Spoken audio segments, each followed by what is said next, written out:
All right, I guess I hit the button, so I'm starting.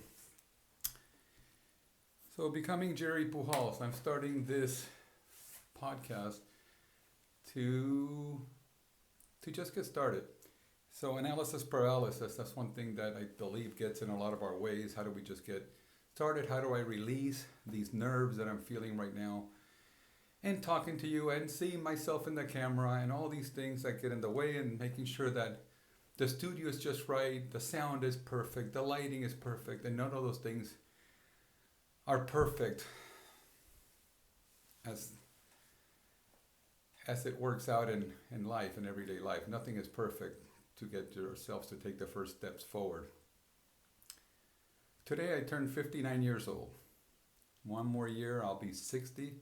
So this is the exit of the 50s, my entrance into the 60s, and I have so much I want to say and so much I want to share, but I also have so much I want to learn about myself. I literally just started a timer to make sure that I don't go over too much time, because if I just give myself latitude to speak without a timer, I might bore you. And if I'm boring you, trust me, I'm probably boring myself. So with that being said, here it goes. Becoming Jerry Pujals. Why am I starting this channel? As I hear myself ask this question out loud to you, I can't fully answer that. I don't know. I know that I'm still looking for something. I have what I find to be an interesting life. I've seen a lot. I've done a lot. I've been in a lot of places, and I still have not found myself. And I don't know if any of you can relate to that, but that's just a fact of where I am. Some of you know that I was born in Puerto Rico, have a Cuban father, Puerto Rican mother, and life was lumpy all the way from the beginning. Sort of a macro view of my life. Went to school for about 10 years and went to about 18 different schools. Went on my own, left my house when I was about 15 years old, and after that probably had 30 to 50 different jobs. I've lost count. If I really dig in, I think I was able to squeeze out 38 or 40 jobs by creating a list of them.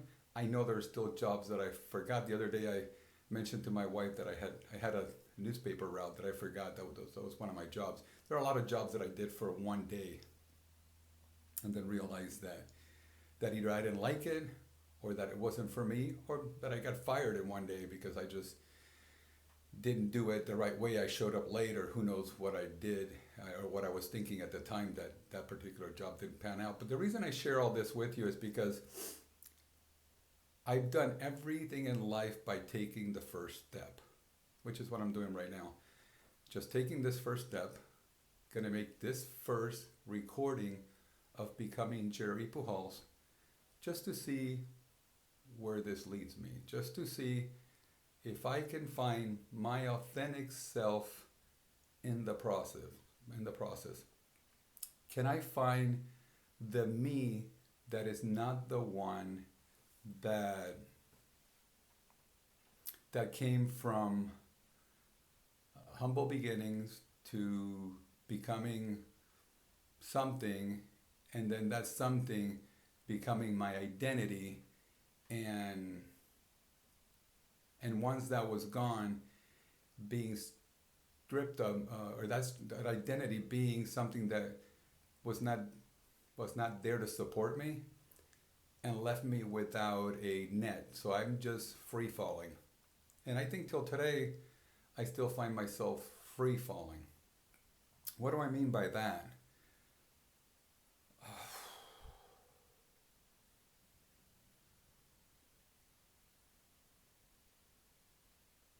I'd have to take you through a story or two, and I don't know if it's the best time to do that, but I want to do that in this channel. I want to use this channel as a way to tell you some of my stories, so you might understand what I mean by becoming Jerry Pujals, but also so you can tell me if any of these things resonate with you and where you are in life. I think I'm doing this more for a way to reach out to a community, reach out to a potential community of people that are either going through similar things or have gone through similar things. And so maybe we can hold hands through the process. I've had, in those jobs, I've had many failures and many successes. Failures in the jobs, failures in the businesses that I've started, successes in some of the jobs, and successes in some of the businesses that I've started, and some really big successes, and some humongous failures. So I want to share some of those things with you, but I also want to share with you some of the stories of what led to some of these jobs, to some of these instances, to some of these stories, because I have to tell you, they cover the gamut. Some of these stories talk about really hard things like coming from an abusive situation where I grew up, to stories of leaving home at a very young age under stressful circumstances, to living in my car, when I was a teenager. And remember, when I had hair, I washed my hair behind the 7-Elevens at 2, 3 o'clock in the morning where there was nobody there. And I used to wash my hair with, I used to have beautiful long hair. And I used to wash my hair with dish soap. Dish soap was very good. Palmolive was the preferred brand. It was very lemony. Couch surfing from friend's house to friend's house. Stories of being surrounded by people that were colorful, to say the least, and people that could have led me down a path that could have led to very bad things. Want to even share some of the experiences that I've had in regard to some of those very bad things, and some of the even very bad things that I've done that I'm not proud of and that I am ashamed of. But I also have to believe that a lot of us have done things that we're not proud of, and that we may be ashamed of. But the one word that keeps coming back to me as I'm in some kind of transition is the word surrender. The more I surrender, and the more I find a way to love myself, the more at peace I'm becoming. So this is leading me down interesting paths. And when I say paths, the paths in my mind. I compare a lot of things to hiking because I really love to hike, and I love really challenging hikes. I love to, I did a 230-mile hike not long ago by myself, and did that without any preparation. Just bought the pack and got on the trail and put one foot in front of the other, and did that hike one step at a time, one moment at a time, one day at a time. And it was probably one of the best things that I ever done for myself in the space of transitioning. Learned a lot, and one of the primary lessons from that hike was that we can't do anything alone. We cannot even survive alone. We need each other. Hence why I'm here. I'm believing that this platform may be a reasonable platform to help each other.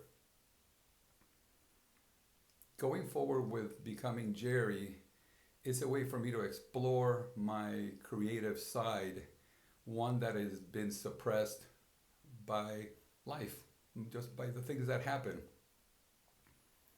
What are the things that happen? Things that happen is we go from relationship to relationship. We finally find somebody that's our person.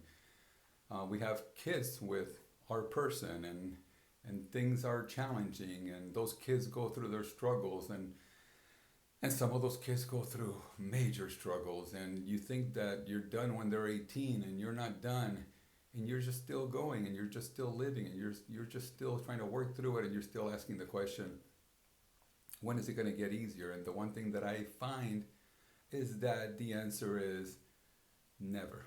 That it's never going to get easier. The only thing that we can change is our perspective, is how we see it. And that's taking a lot of work. And one thing I've never been, it's lazy, so I'm always willing to do the internal part, the internal work, and I'm willing to seek out the answers. So another reason why I'm here is because I'm looking for those answers in the process. What can this lead to?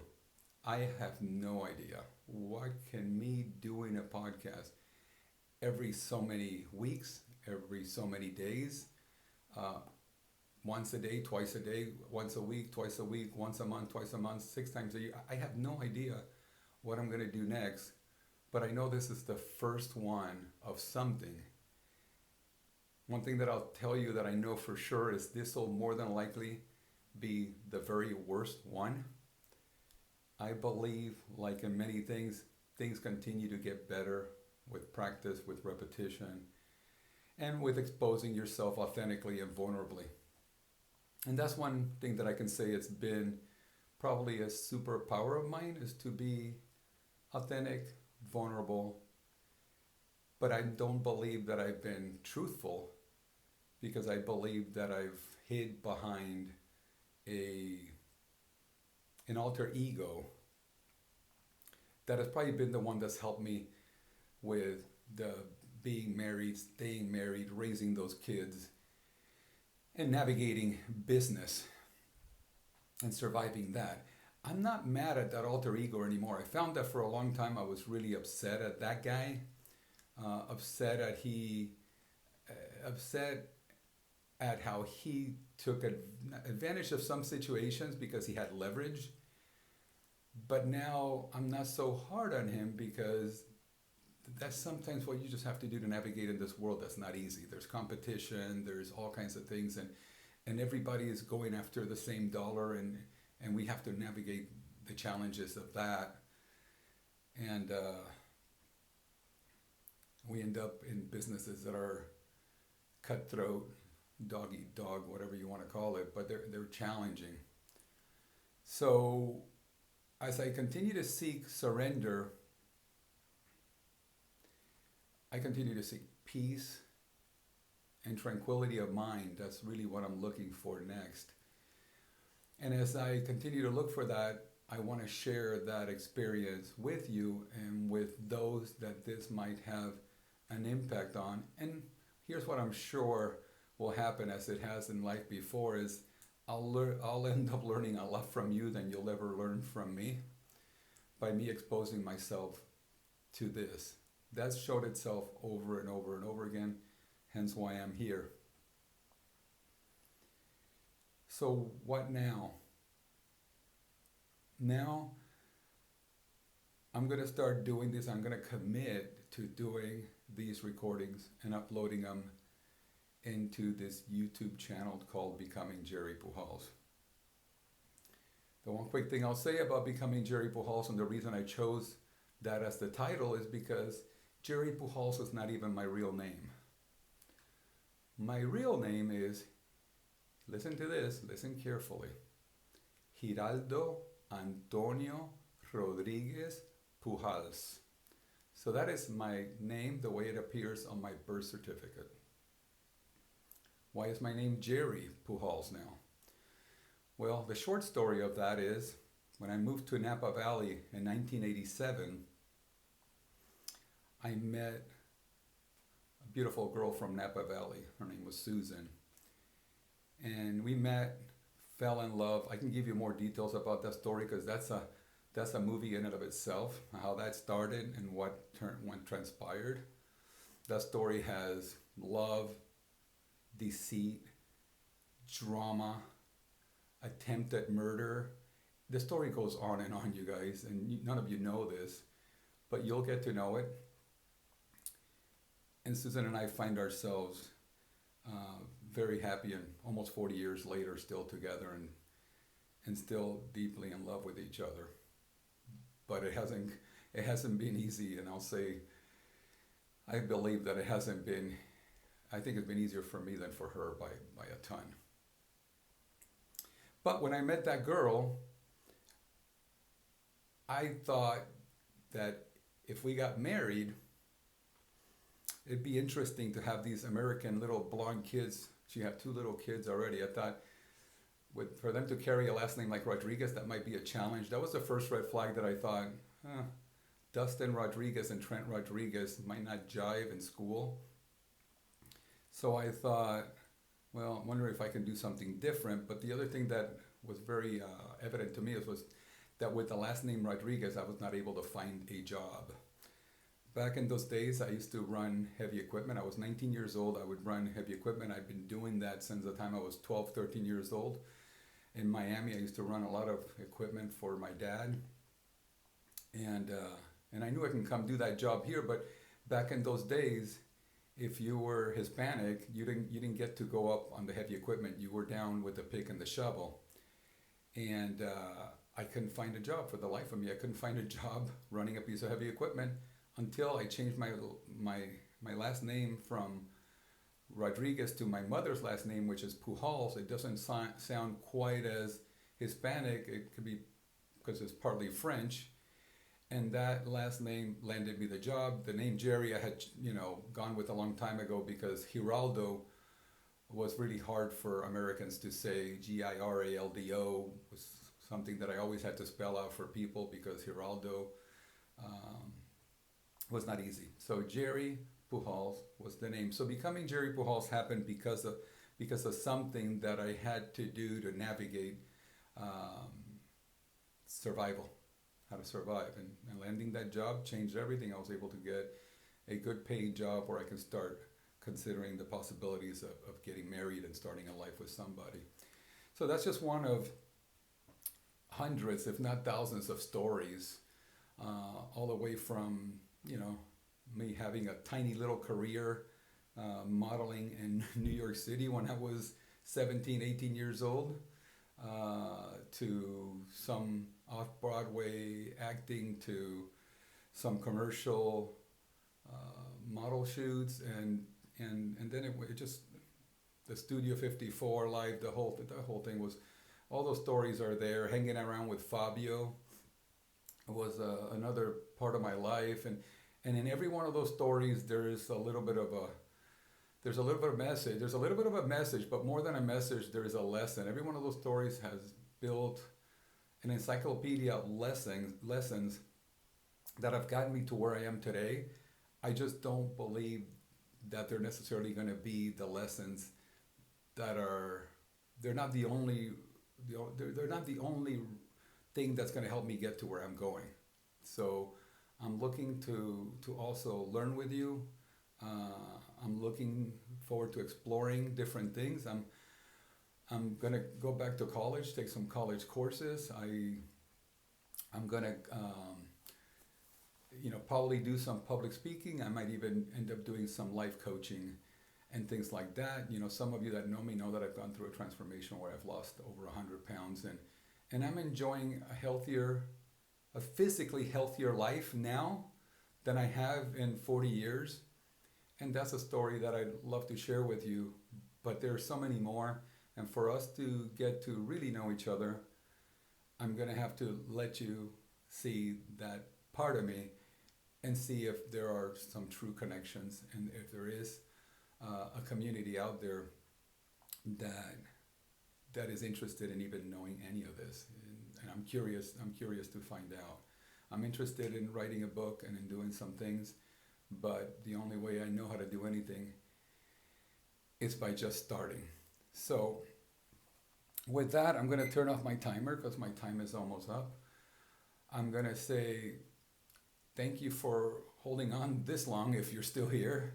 And I'm humbly excited and careful about what it is that I have to do to continue to be kind to myself in the process, because at the end of the day, the one thing I keep learning is that surrender and improvement comes only with the ability for one to love oneself and be kind to oneself. I've treated people around me a lot nicer than I treat myself, but if I haven't been that nice, is because I probably wasn't that nice to myself in the first place. So that's one thing that I'm working on. And I want to thank you for your time. And I hope the next episode is one that you watch. It will be one of the many events in my life, but they're not PG-13. They're a little bit more challenging than what you want your kids to hear. So I would say it's more of an adult because I will use some real language and some and all the authenticity I can come with. So hopefully in this you'll get to know the real me, and hopefully at some point I get to know you, if not through the chat, in some way, shape, or form, because we're all here. All right, so I'm going to say thanks again, and I'm going to log off for now. Thanks. Bye.